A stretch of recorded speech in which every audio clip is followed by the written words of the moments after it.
Good day. So let's have a discussion on the materials in your summary, no? And so let's start with the facts sheet. And you are given 6 facts on the conceptual framework. One would be it is a comprehensive framework. And why it is comprehensive? It states that it discusses the most important topic, no? In order for the board be assisted when it is setting the IFRS standard, no? What else? This confirms the objective of financial reporting. And what is the objective of financial reporting? To provide general purpose financial reports, no? And for this information to be useful to investors and others. And that's the first target. Why? Because they have to decide, no? The investor has to decide whether to provide resources to the company. Ano ba ibig sabihin nun? Pag sinabi kasi natin resources, asset. So, pag-iisipan nila kung alin sa mga ginagawa nila yung mas makakabuti para na sa ganun magkaroon sila ng ari-arian. Okay? And what else? Aside from confirm, it clarifies. So, it's the C word, comprehensive, confirm, clarify, yung stewardship. Okay? So, ito yung isa sa hanapin nyo ang meaning. What is the meaning of stewardship? Okay? So, and then post it, no, to your messenger. Now, what else? It gives emphasis, no, to financial performance. Okay? We do know that your financial statement shows financial position, financial performance, no? All of which are indicators of your sound, especially the first 4, no? The issued conceptual framework now focuses first on giving guidance with the financial performance because this would sustain you. Talaga ba? Bakit? Kasi it talks about yourself. Diba? Kasi yung financial performance, ikaw gumagawa niyan eh. O di, para mas ma-account yung mga ginagawa mo bilang isang firm nang maging sustainable ka. Kasi hindi ka naman magiging sustainable, you cannot provide for your own needs kung hindi mo kayang mag-perform. Okay? What else? 2 na lang. Diba?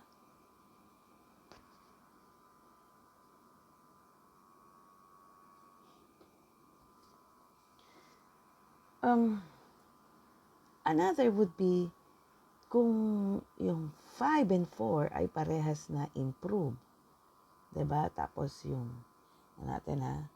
yung 1, 2, C, C. Diba? 3 kako pala, hindi 5. Yung 3 improve, diba? Kita nyo yung 4 improve.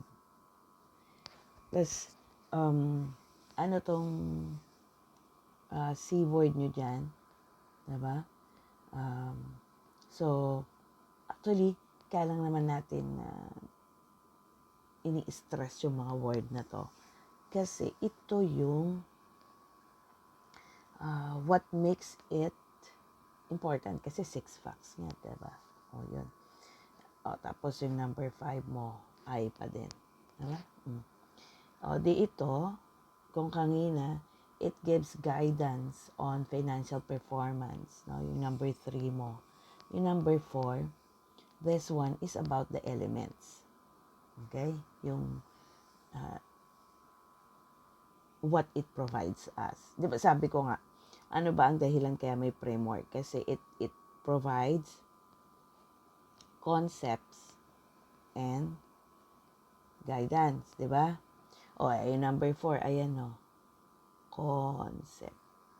Yung number 5, guidance. Yung number 3, guidance. O, di ba? So, yan ang kainaman ng framework. Kumbaga that the definition of the elements which we have been familiar of which the basis of our discussion last time was still your framework. No? So, yan daw yun yung asset tsaka liability. Ay ma'am, bakit sila nag-focus sa rights at tsaka obligation? Syempre, yun kasing, di ba, yung dulo, yung equity, ano yung sabi ko sa inyo nung nakaraan nung nag-discuss tayo. Ikaw yan eh. Ikaw nagde-decide dyan. Di ba yung sabi ko last time?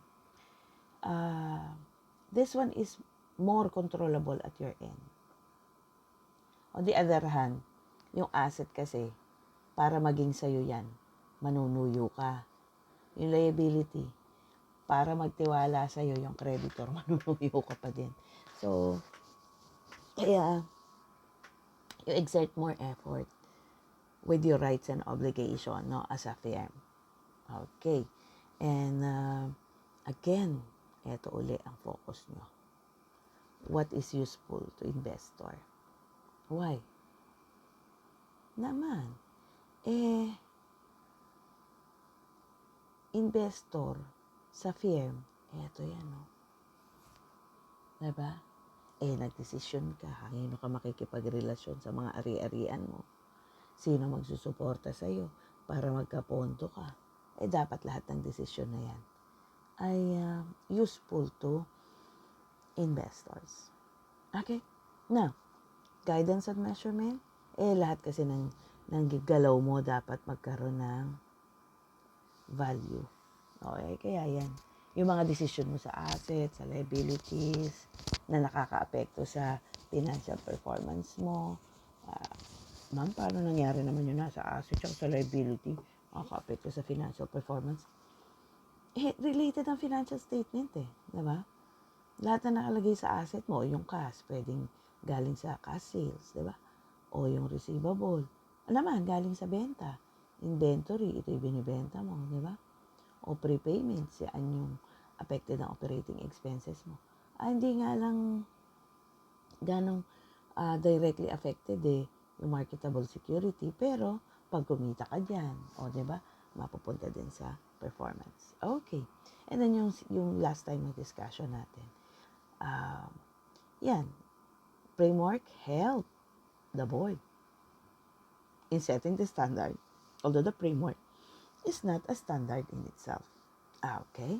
So, let's go to the other material. So, anim yung fact sheet, diba? It is a comprehensive framework. It confirms, diba? It gives guidance, diba? The C word. Then, guidance. Then, concept, guidance. Diba? Okay. Then, that's our fact sheet. Then, on the feedback statement, why do we need to look at the feedback statement? Kasi you need to be familiar with the due process. Diba? O ano ang sabi dito sa introduction sa inyo? So, dun sa introduction, we're already familiar with the statement that the 2018 replaces the 2010. No? That the board and the IFRS Interpretation Committee, ayan use immediately ng 2018 framework. No? Pero may transition period para sa preparer. Kaya ginawang January 1, 2020 ang effectivity. Diba? Yon. Ano pa ang sabi? Kasi also, yung board daw dapat um, magkaroon ng amendment dun sa mga references. Yan, para sa 2018 framework. Kung ako yung user.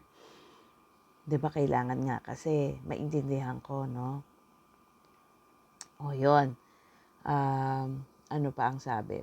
Itong feedback summary na to kasi it will give you information on the processes, no? Yung doon sa due process nyo bago ma-issue yan.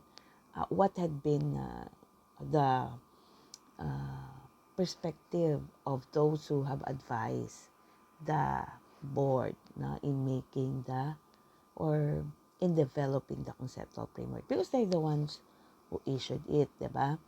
And so of course, ang focus nila doon sa significant matters.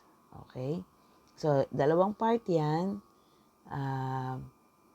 Parehas na feedback statement. Yung una ay focuses on significant matters. Etong pangalawa ay looking at feedback on the amendments naman doon sa references. Okay? O, tingnan natin yung mga sample. O, sa consultation and testing, ito yan. Ano ang sabi? That doon sa history natin, diba? Ito yan, 2013, discussion paper. 2015, exposure draft.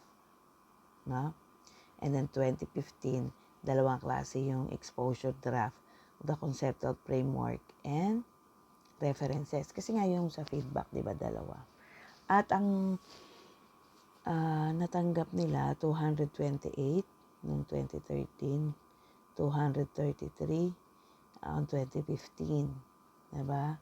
Para doon sa discussion paper and exposure draft respectively. Then, on the updates of the references, yan, 40 naman yung natanggap nila.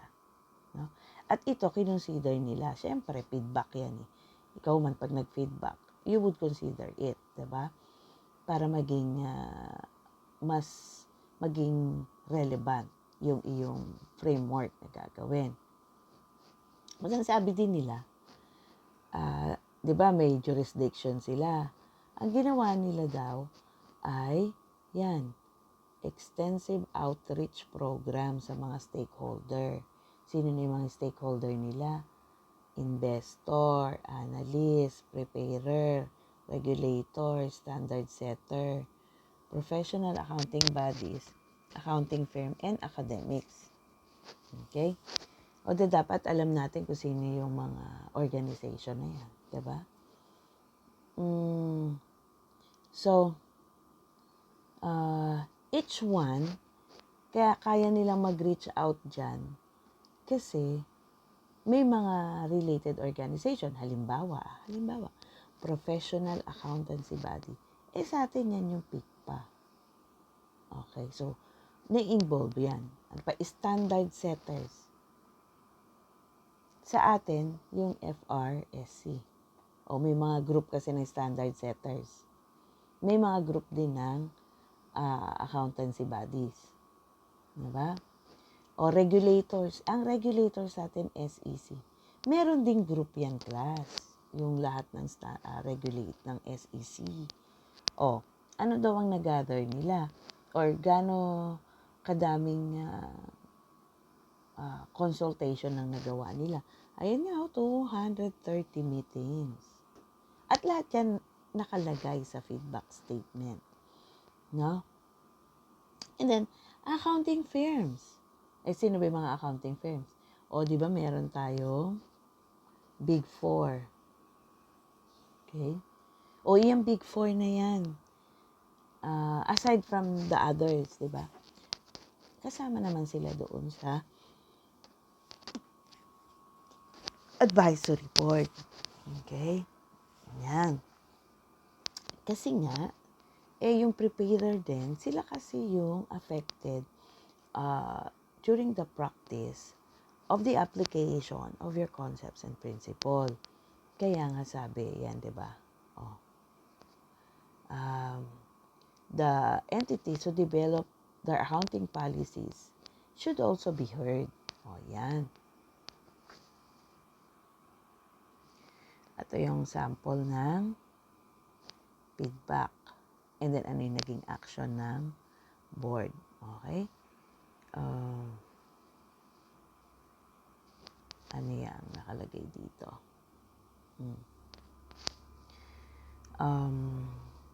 Noong 2011, yung public consultation, ano ang nilagay nila?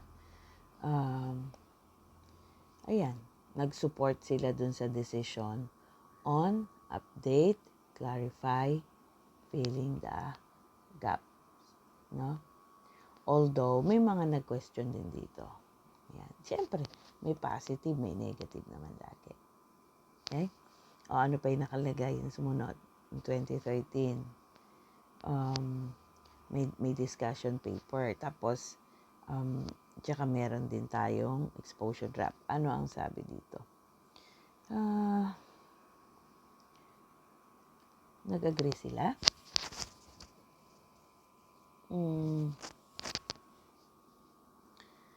Ganun pa din, merong ilan pa din na nagsasuggest na dapat the conceptual framework should help the board when developing standards. Okay? Ano naging action ng board? Ito yan.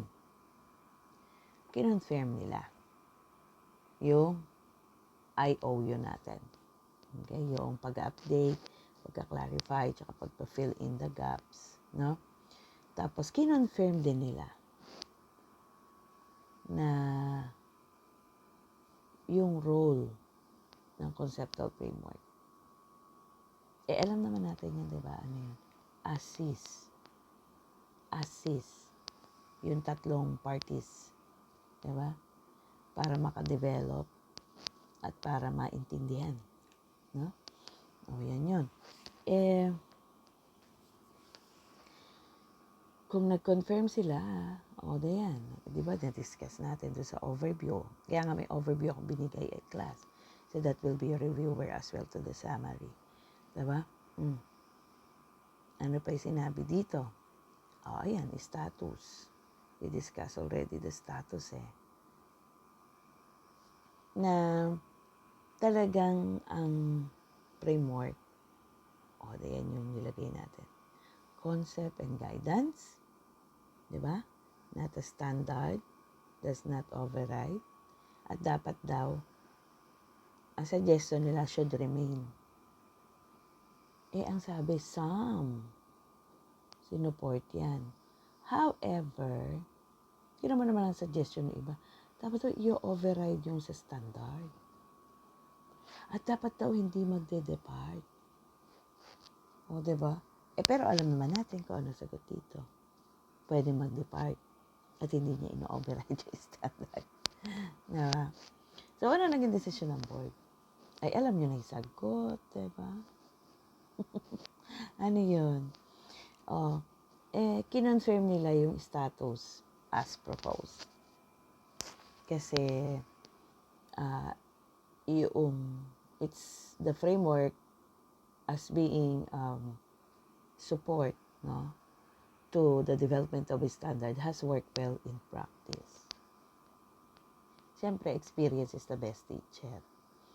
And ang conclusion nila, you cannot do away with departing with the conceptual framework. Kasi nga may mga pagkakataon na sa kagustuhan mong ma-meet yung objective, magdi-depart ka. But as long as you can explain, no? And yun, specify the departure ay talagang appropriate. Mas mag-i-explain ka nga lang dito. Kasi nga, bakit ganon? Ito ang binigay sa inyong dahilan. The economic environment may change. Katulad ngayon class, the economic environment has changed with the pandemic. Diba? So, it would really affect your situation and how you are going to make valuation Kaya yon, importante lang explain mo ba't ka nag-depart. Okay? O ano pa? Ilang pages ba to? 24. O nasa 6 na tayo. So, dapat alam nyo yung purpose, bakit binigay itong feedback statement.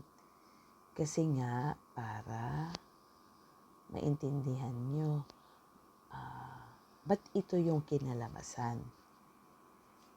Dahil mas magandang we walk through the process and understand the why. Kasi napaka-importante ng why. Okay, for now, what I would discuss on the feedback statement is yung page hanggang doon sa status and purpose. Okay? And then the rest we'll be able to discuss while we are discussing objective, the chapter 1 and the other chapters. No? Para hindi kayo masyadong ma-overwhelm. Okay. So, ano nakalagay dun sa effect? Ano ang pinropose nila? Na ito daw dapat effective. Basta na-issue effective na agad kay IFRS Interpretations Committee tsaka kay IASB.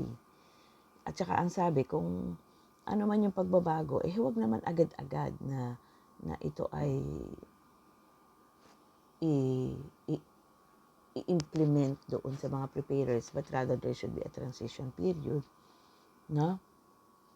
And besides, also, the framework, hindi ibig sabihin babaguhin mo na lahat yung standard. Kasi ano lang naman siya, di ba? Guidance, concept, o yun. Kaya dapat, you have to look at your priorities, di ba? At dapat kasama lagi yan sa work plan. Oo naman, hindi basta bigla na lang. Ang hirap na pag bigla-biglaan, di ba? O yun. Ano ang naging feedback? Ayan o, express concern. Siyempre, change is inevitable. But, you cannot do away with change. Kasi nga, you have to, ano yung sabi natin, class? Adjust, reconcile. Minsan nga, iniisipan nila, pagkakamali ba'y pagbabago? Yan. Kaya, ayan o, i-correct daw. Kaya lang dito kasi ang sabi, due to the, syempre, no, iba na kasi yung playing field. Kaya you have to adapt. Kaya ito, they introduce an update. They introduce clarification to fill in the gaps. Diba? Kaya class, yung inyong IOU outdated, update. Yun. Yung inyong IOU. Ano pa nakalagay na concern? Baka daw yung approach. Ito naman sa qualitative characteristic to. Hindi talaga to makakatulong sa direction natin. Lagi naman ganun, di ba? Hindi madaling i-accept yung pagbabago. Ang kainaman ako consult. O tingnan natin yung response ng board dun sa mga apprehension ng stakeholders.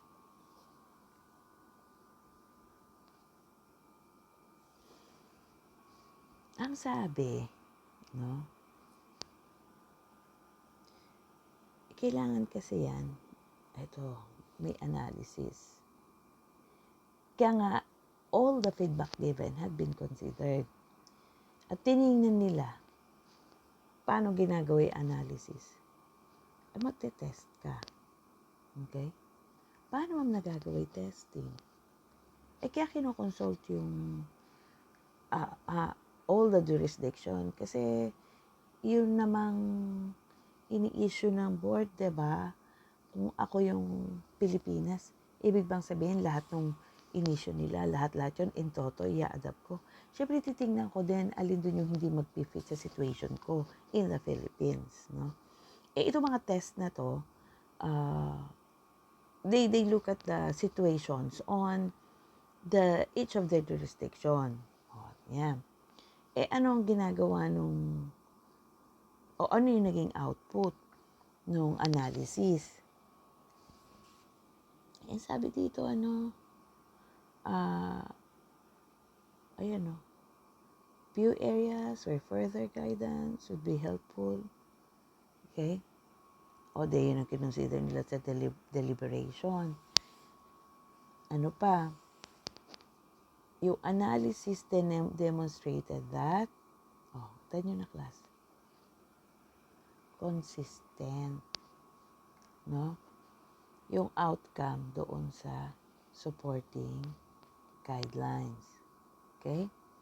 So, ito yung mga sagot dun sa concerns nila na baka hindi makatulong. So, our video is almost 30 minutes. Let me stop at this point and continue. Okay? So, if you have any question, always give feedback. No? Hopefully, you were able to answer the question given in this video. Thank you and good day.